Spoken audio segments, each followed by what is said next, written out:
में लिखा हुआ है ये पिटना, इनकी मार खाना, इनकी गाली खाना। लेकिन अब क्या है, संविधान के बाद में लोगों को ये समझ में आ रहा है कि ये मार खाना, इनसे पिटना, ये जो हमारे साथ अत्याचार करते हैं, ये हमारी किस्मत नहीं है, ये ऊपर हमारे कर्मों में लिखा हुआ नहीं है, बल्कि ये इनकी बुरी नीयत है।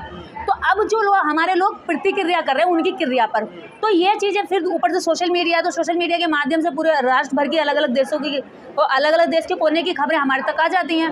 तो ये सोशल मीडिया की वजह से आज घटनाएं पता चल रही हैं, ना तो पहले इससे ज़्यादा घटनाएं होती थी, और ये जो घटनाएं पता चल रही हैं, यही घटनाएं आज अन्य घटनाओं को रोकने के काम आएंगी, क्योंकि इसी से लोगों को दहाड़े गोली मार दी जा रही है, दिन दहाड़े काट दिया जा रहा है, तो डर नहीं है कानून का?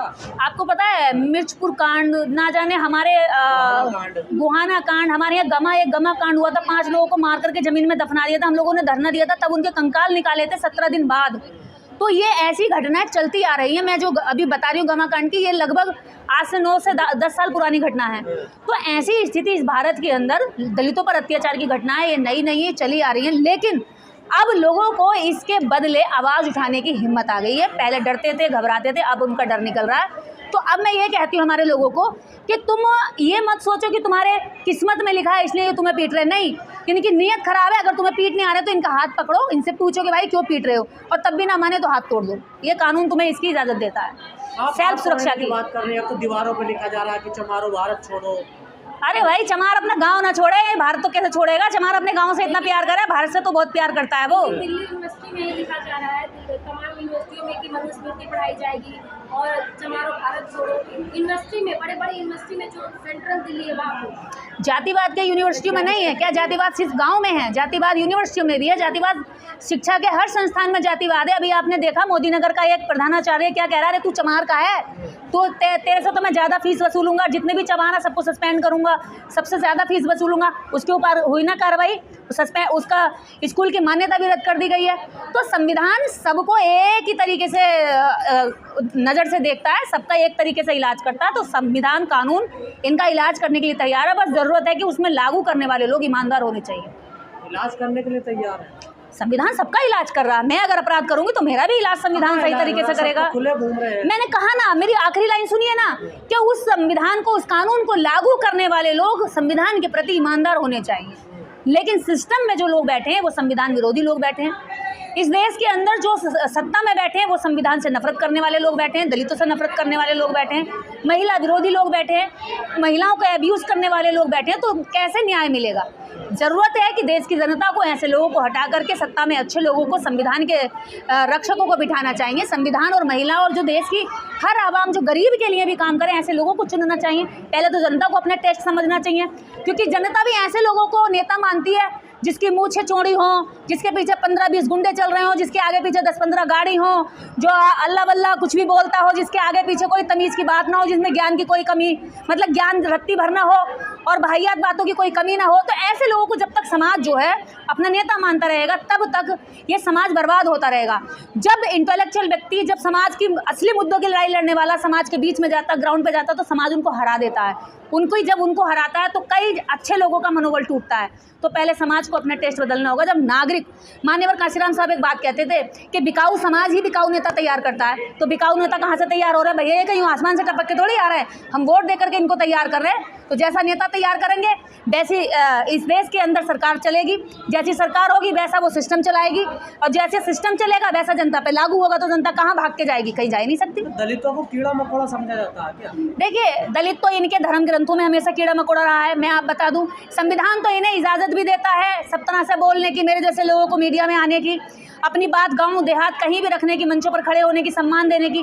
जो धर्म ग्रंथ है वो तो कहते हैं कि सांप को भी आप जो है घर में पाल सकते हो, लेकिन दलित को घर में नहीं घुसा सकते, अछूत को घर में नहीं घुसा सकते। तो ऐसी घृणा सोच, जो चींटियों को भी दाना खिलाता है, जो कौवों को भी भोजन कराता है, जो बंदरों को भी चने चबाता है, जो छुछुंदर को भी कुछ ना कुछ मान लेता होगा, मौसा मौसी जो भी होगा, लेकिन दलित को रिश्तेदार बनाने के लिए तैयार नहीं है। तो यही इनकी जातिवादी सोच है, ये इनके धर्म ग्रंथों की पूजनीय सोच है जिसको ये सुरक्षित रखते हैं। जिस मनुस्मृति का आप लोग विरोध करते हैं, बाबा साहब ने भी उसको जलवाया था, उसी मनुस्मृति को पढ़ाने की बात हो रही है दिल्ली तो विश्वविद्यालय। ऐसी मनुस्मृति को इसलिए पढ़ा रहे हैं ताकि लोग ये ना भूल जाएं कि दलित को पैरों में रखना, शूद्र को पैरों में रखना। मैं शर्म भेजती हूँ मैं ओबीसी के लोगों को, शूद्रों को, उन शूद्रों को, उन ओबीसी के लोगों को जो खुद को जाट कह के सीने पे लिखवा रहे हैं मैं हिंदू की रक्षा करूंगा, और जो गुजर है वो लिख रहा है मैं हिंदू धर्म का रक्षक हूँ। अबे पहले ये बता दे तू कौन सी श्रेणी में आता है मेरे भाई?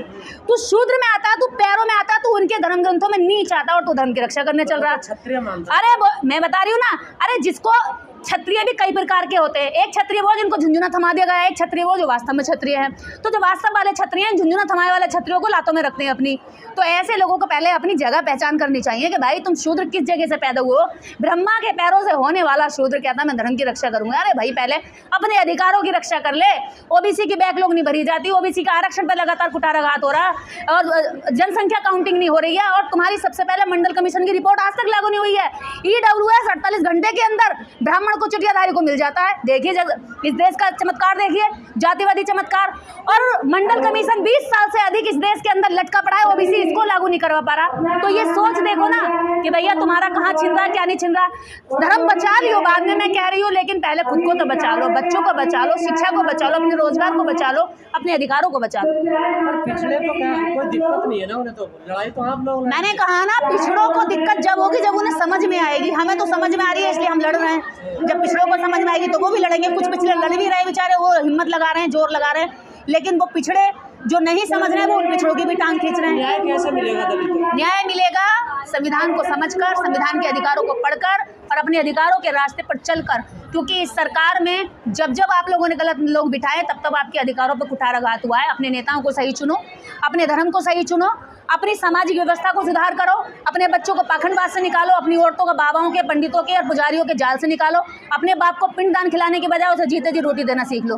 धन्यवाद। पर संविधान को तो बदलने की बात हो रही है ना। संविधान इनके बस की नहीं है बदलना, और संविधान इनको उल्टा बदल के रख देगा। अभी देखना 2024 के चुनाव में भी इनको झटका दे दिया संविधान ने, जनता ने, और अगले चुनाव में इनको झटका मिलता जाएगा। ये संविधान को जो बदलने की बात करेगा संविधान उसको बदल कर रख देगा। ये संविधान का सत्य और अटूट वचन है। जिन लोगों ने संविधान के नाम पर वोट मांगा था वो आप नहीं बोल रहे हैं जब दलितों पर अत्याचार हो रहा है। भाई देखिए, संविधान ऐसी चीज़ है, बाबा साहब एक ऐसी ब्रांड बन गए हैं जिनका तस्वीर लगा करके उनके दुश्मनों ने भी उनके लोगों से, उनकी जो समाज थी उससे वोट मांग लिया। मतलब उनकी तस्वीर दिखा करके उनसे वोट ले लिया। आप देखोगे ना फेयर एंड लवली का एक ऐड होता है, गोरी लड़की दिखाते हैं और कहते हैं कि भाई फेयर एंड लवली लगाने से लड़की गोरी हो जाती है। लेकिन काले, इस देश की सारी काली लड़कियां आज तक काली ही रह गई, क्यों नहीं हुई गोरी? ऐसे ही है कि जितने ने लोगों ने दिखाया कि भाई संविधान देख लो और हमें वोट दे दो, तो वो लोग अंदर से दिल के काले हैं। वो उन लोगों को ना तो कोई फेयर एंड लवली क्रीम उनका मन धो सकती है, ना कोई वॉशिंग पाउडर उनके मन को, जो मन में जातिवाद बैठा वो धो सकता है। चाहे कांग्रेस हो चाहे बीजेपी हो, वोट का सिर्फ स्वार्थ और लाभ लेना चाहते हैं, बाकी दलितों के लिए कहीं कुछ करने वाले नहीं है। आप देखेंगे जहां कांग्रेस की सरकार है वहां भी दलितों पर अत्याचार हो रहा, चाहे बीजेपी की सरकार है वहां भी दलितों पर बराबर अत्याचार हो रहा। बोलता कोई नहीं है, मुंह कोई नहीं खोलता है, क्योंकि कहते हैं ना जिसकी ना फटी पैर विवाही वो का जाने पीर पर आई। तो पैर विवाही तो दलितों की फट रही है ना भाई, तो पैर विवाही दलितों की फट रही है, पीर हमारी है तो दर्द तो हम ही जानेंगे ना। तुम काहे जानोगे भाई? तुम काहे जानोगे? चांदी की चम्मच में खाने वाले लोग कहाँ जानेंगे किसी की पैर फटी विवाही की? तो उस दर्द को तुम तब जानोगे जब तुम सड़कों पे आओगे, जब तुम उनके दर्द में जियोगे।